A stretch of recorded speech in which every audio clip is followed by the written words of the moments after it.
Já vás vítám u dnešního videa a mně došlo, že vypadáme jako asi nahá. Já vás vítám u dnešního videa, jak jste si jistě všimli, tak se nacházíme v gymu a dneska půjdeme trénink společně na nohy a hlavně na zadní strany a na zadek. Ukážeme si nějaký základní cviky a potom jenom nějaký doplňkový. Bude to jednoduchý trénink, myslím si, že ho zvládne úplně každý v jakýmkoliv gymu a jdem na to. Ještě bych vám chtěla říct, že tenhle trénink bude na voice cover, protože jsem zadýchaná vždycky jako prase a nechce se mi do toho mluvit, takže vám to donahraju. Klasika, buď to tenhle nakopávač od Jimmyho se slevovým kódem Katka10, to máte samozřejmě levnější. Můžete se vybrat příchuť, myslím tam jabko, pomeranč, 2 odměrečky a já si dám buď to tady tohle, nebo spalovač, nežer, který už ode mě znáte. Úplně klasicky každý trénink začínám rozehřátím. Stačí fakt nějakých 5 minutek na pásu nebo na schodech, kdekoliv, airbike, aby se ty svaly rozehřály a celkově aby se připravili na výkon. Hned potom se tady roluju a protahuju, opravdu nějaký ten stretching je pro mě hrozně důležitý. Vím, že ho třeba někdo nedělá, pro mě je to už takový rituál, který já si ráda udělám před tím tréninkem a opravdu ten trénink potom je daleko lepší a za mě efektivnější.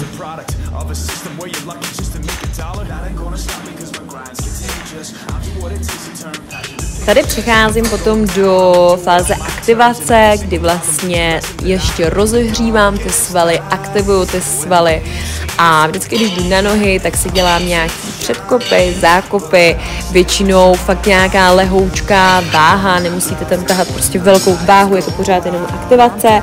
Tady jsem vám to už dala do zrychlenější formy a všechny ty cviky vám potom dám jednou v normální rychlosti a potom ve zrychlené, protože bychom tady byli týden, protože jsem se rozvášnila a všechno jsem vám natočila. Tady už vidím zákopy, já jdu fakt jenom nějakých 3x10. Tady už se přesouvám na základní cvik, což je hip thrust, který jsem teď zařadila fakt hodně často do těch tréninků a je to z důvodu toho, že se chci hodně zaměřit teď na zadek, který za mě trošičku opadl a chci mu dát prostě větší bouly. Začínám úplně klasicky s nějakou váhou, tady vidíte, že jsem tam prostě měla nějakých 50 kg a je to v podstatě taky takový na rozehřátí. Jela jsem nějaký 12 opakování a prostě je to jenom tak jako dopříjemná.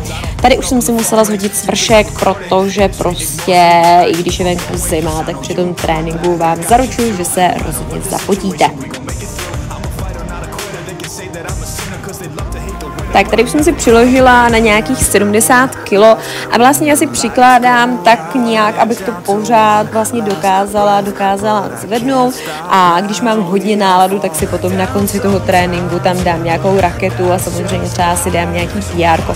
Já mám PR vlastně na hip thrust nějakých 135 kg a teď fakt je to jenom dopříjemná, já ty PR si tam nedávám moc často a myslím si, že by ani často úplně neměly být, takže dneska prostě jenom tak lehoučka, takže dneska jsem skončila na nějakých 80 kilech, se kterými jsem udělala dohromady nějakých 12 opakování a potom vlastně zase snižuju ty váhy. Tady jsem odendala vlastně ty 5, ty kotouče, udělala jsem s tím zase nějaký počet opakování a potom to zase shodím.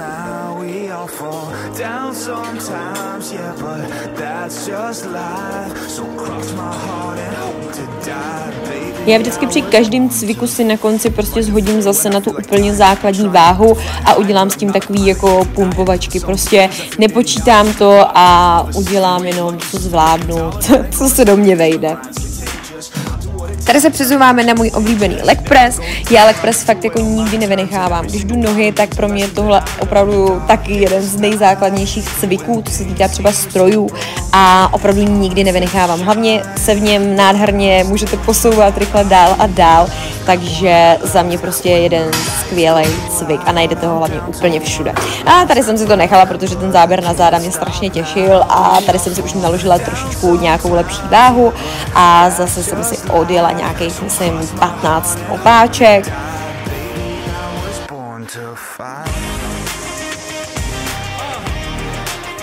U toho leg pressu jedu vždycky víc sérií, nejedu třeba jenom 3-4, ale dávám si jich tam klidně třeba 5 nebo 6, protože mně přijde, že u toho fakt ty nohy procítím úplně nádherně a je to prostě jeden fakt z mých nejoblíbenějších cviků, ale tady už jsem stechla a říkala jsem Honzovi, že dneska mi to fakt jako extrémně nebaví.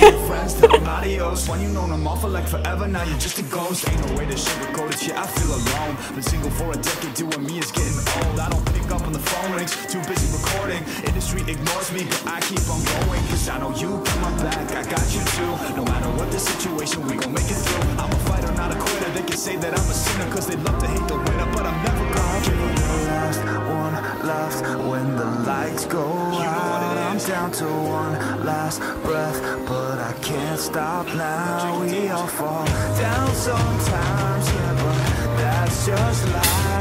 Další cvik je roznožování, opět je to prostě na jíždě na zadek. Tadyhle u toho cviku je strašně důležitý, jak to procítíte, takže opravdu si dát čas a vnímat to svoje tělo, vnímat tu partii, na kterou si chcete zaměřit. Já vždycky jedu třeba 20 opakování, protože fakt až třeba po těch 12 to začínám teprve cítit. Nedávám si úplně extrémní váhu, protože tady tenhle cvik se krásně dá procítit i s menší váhou, ale jak říkám, hodně je dobrý se soustředit na ten zadek, na to, co prostě u toho chcete procítit a ono to potom už jde samo.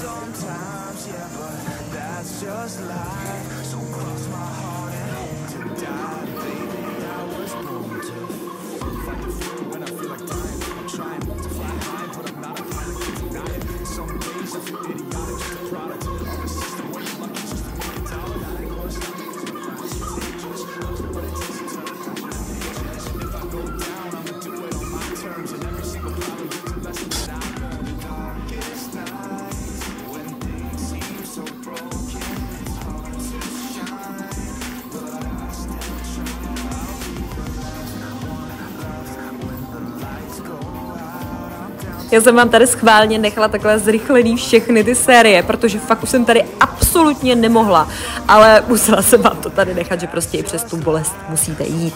Tady už se přesouvám na hyperextenzi a opět je to cvik zaměřený na zadek. Tady ta hyperextenze na tomhle stroji se dá samozřejmě jet v několika variantách. Můžete jet i bez závaží, můžete jet jak na záda, tak na zadek. Pokud chcete na zadek, jako tady jedu já, tak jedete kratší rozsah pohybu, nejdete vlastně až úplně dolů. Já jsem si vzala nějaký závaží, rovný záda, dýchat a opět se soustředit jenom na ten zadek, potom to krásně roste. Další cvik jsou rumunské mrtvé tahy, já jsem si vzala jednoručky a tohle je taková prostě už jako pecka nakonec, když fakt jako nemůžete a prostě tam vymačkáte za sebe úplně všechno. Já většinou tady tohle fakt nejdu na počítání, ale do selhání, kdy potom už si mě fakt jako klepou nohy a absolutně nezmůžu prostě vůbec nic. Mám ten cvik hodně ráda a jak říkám, většinou fakt si ho dávám prostě nakonec toho tréninku, kdy už se chci skoro fakt jako odpálit a už nemůžu, tak si tam dám přesně ty rumuny.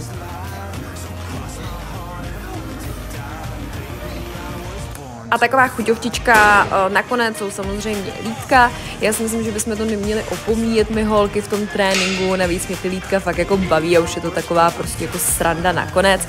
Ty lítka opět nejdu nějaký počítání, ale jdu tam tak jako prostě co zmůžu. Vždycky je to v pohodě a pak třeba u 15. 20. šíleně to začne pálet a jenom to potom ještě dopumpuju. Vždycky, jak to začne pálet, tak třeba ještě nějakých 10-12 jich tam prostě hodím a za mě to úplně perfektní. Ty lítka jsou malinký, nebo je to malej sval, nebudu říkat, že jsou malinký, takže se fakt dají procítit, bych řekla, krásně. Po cvičení si dávám tady tyhle biotech proteiny, jsou to hovězí proteiny, protože nemůžu laktózu, syrovátka, soju a vlastně úplně všechno, co je obsažené v normálních proteinech.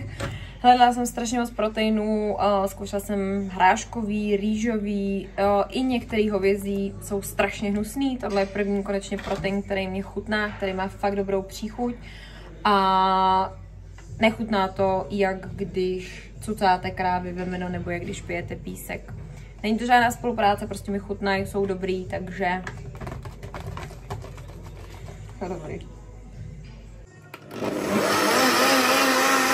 A jde už lehaná kravská pěna a on jsem chtěl být taky ve videu.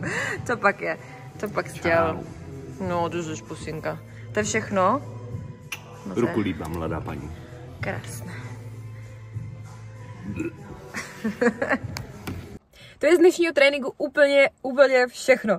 Pokud se vám video líbilo, tak budu strašně moc ráda za odběr, za like a dejte mi určitě do komentáře vědět, jestli vyzkoušíte nějaký cvik.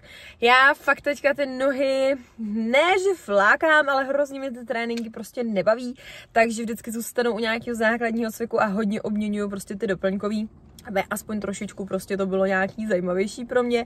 Takže určitě dejte vědět třeba i co rádi cvičíte vy na ten zadek a dáte zase nějakou inspiraci mě. A já se na vás budu zase těšit u dalšího videa. Tak čau!